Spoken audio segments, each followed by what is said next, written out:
Welcome back. Okay, so we're looking at Avid now. Before we get started with bringing our footage in, our ALE and reconnecting, we just want to go through some project setup first. Now, with Avid, I am in the root of my drive here, okay, and I have an Avid media files folder here with an MXF with a numbered folder just here, okay. So if on your hard drive or your edit share space, if you haven't got these already, set this up right in the root at the bottom of the drive or the edit share space. Avid media files exactly as it's named just here with the capital letters and everything, exactly. Then your MXF in capitals, and then you can create a numbered folder, but in all, probably Avid will probably create that for you. And then I've got my Avid projects folder just here. Okay, so that's the main takeaway. This folder here with its contents, it's got to be exactly as you see it just here. Now I'll go to Avid. I've opened Avid and let's come to my project window here. I'm just going to navigate to my drive, Avid projects. So when I create my project, that's where it's going to be saved. I'm going to go new project. And this is another really important window here. You've got to get this right. So when it gets to formats here, you've got all kinds of different formats. Depending on your workflow, whatever you bring in terms of importing via the Avid way of importing, is going to change your footage to whatever you've got here.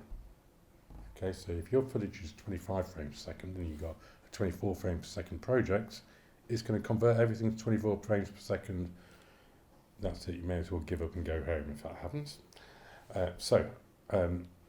All our source footage is 1080 and it's 25 frames per second. So that's going to be what we choose. I'm just calling it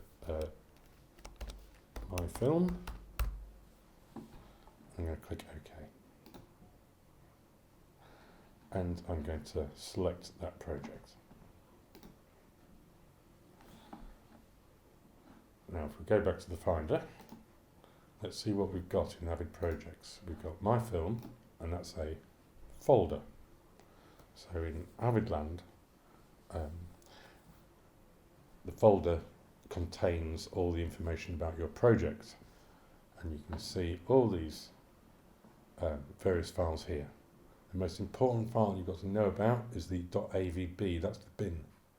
Okay, let me just go back to Avid here, select new bin, let's call it XXX, and you can see immediately it creates that bin.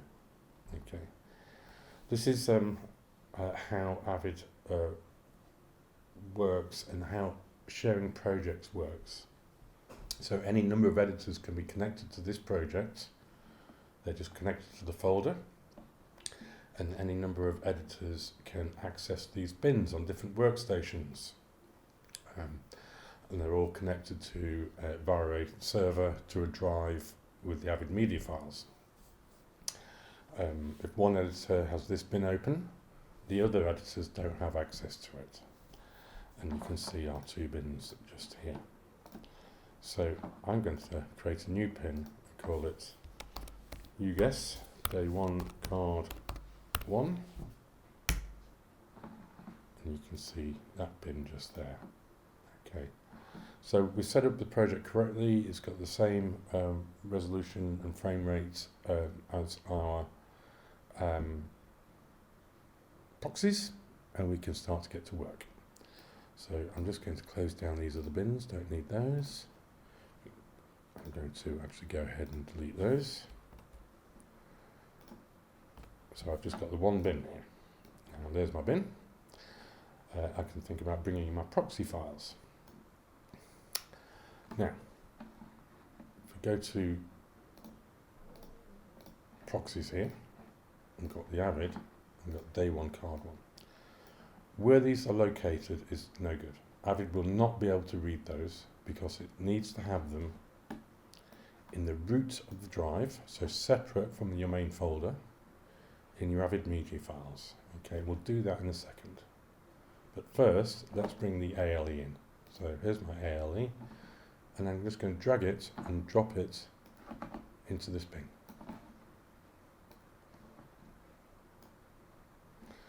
And there are 3 clips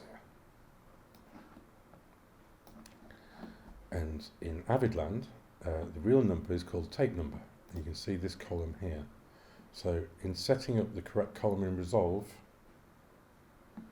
it's brought in the correct information just here in the tape name. Tape real, tape number, tape name, real number, real name, same thing, different applications. This is really good. This is going to really help us track the footage through the whole post-production process. If I double click, media offline. Okay, so let's get this media online. I'm going to go to my Avid proxy folder, day 1 card 1, and go to my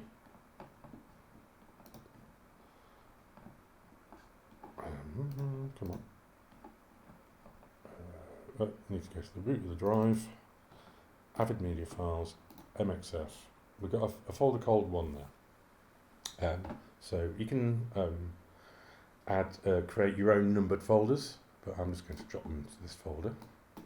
So just select them and drag them into that numbered folder. And there they are. We'll go back to Avid now. Can you see that Avid is actually scanning that volume? And you will see that in that volume now, you've got a new file called, well, it's called this, but it's essentially, it's a database folder.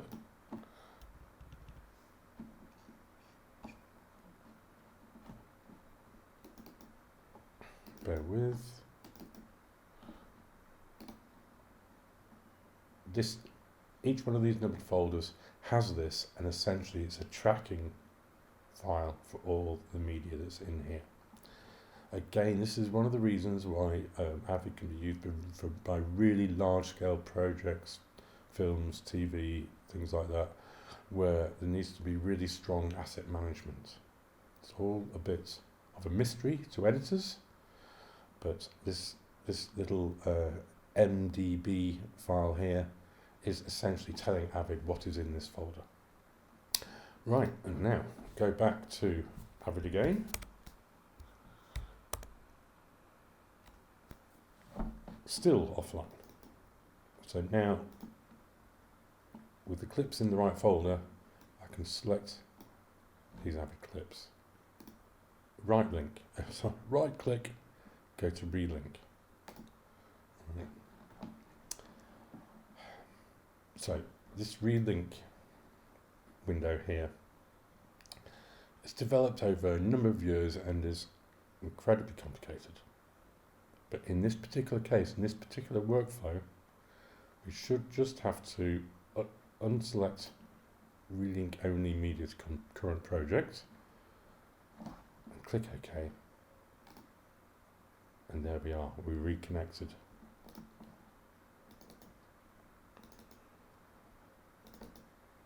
Okay, and now we can go in and do a bit of editing. I have done a little bit of editing. Here's my sequence called My Film. Using these 3 shots. Start out with your man lifting the gun. There's a reaction shot. Bit of a cutback. Boom. A little bit of VFX, sound effects, happy days. In this particular case, not doing any audio work. We are now ready to say we are picture locked, and now we're going to be able to export this sequence. So in reality, what you would do is export a what was called a digicut, which would be file output to file, and in options here you would choose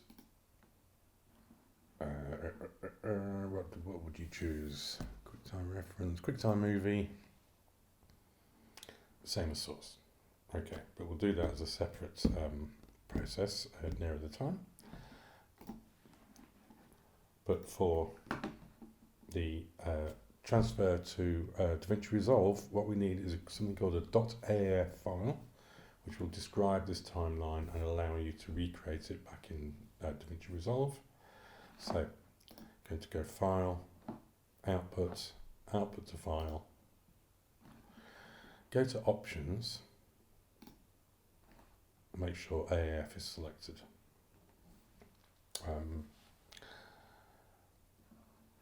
We're going to export video. If we were doing and I'll do this as a separate video, if we were going to be doing Pro Tools, which we will be, you'd be doing this, but we'll keep it just for color grading at the moment. So AF Edit Protocol, link to Do Not Export Media, and that's all we need to set up in this particular part of the process. So I can click Save, and I'm going to go back to my project, BA3 workflow exercise, interchange files from Avid, myfilm.af, save.